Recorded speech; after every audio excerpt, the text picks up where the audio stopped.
there's one final thing that I want to talk to you about, because for me, it is the most important thing. It is absolutely who I am. And that's taking a stand for God. Because, and that's, usually that's what I talk about when I go to these events, is there's just nothing more important to me than having a relationship with God. And I'm not going to preach, I'm not trying to do all that kind of stuff, guys. All I'm trying to say to you is this, that growing up, for me, we churched all the time.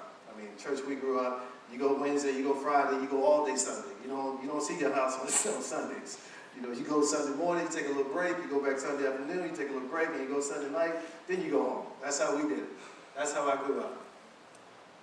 But that experience really taught me something. It really put me in a position, because now when I got away from mom and dad, I was in a position where I had some values.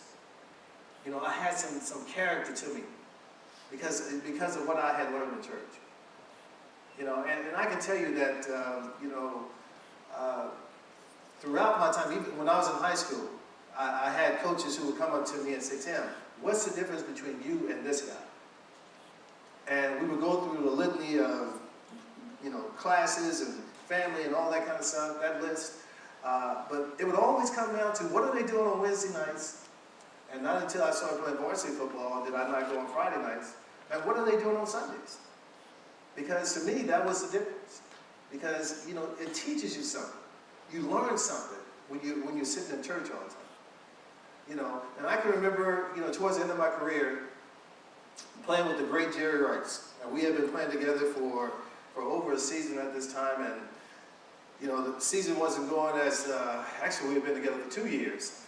And it was the 03 season, on my last season with the Raiders. And things were just going haywire. And, Jerry was getting mad and, cursing folks out. And we were on the practice field, and he came up to me, he said, "Brown, how can you do this? How can you just live? How can you, not be bothered by this?" And, that was really my first opportunity to tell Jerry Rice, "Look, man, I am not living for myself. I am accountable to God here."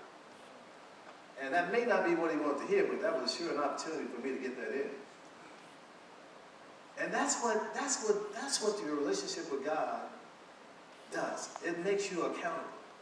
You guys were asking the definitions, and someone said, when people are not around, you still do the right thing. That's being accountable. And in my opinion, the only person that you can be that makes you accountable like that is God.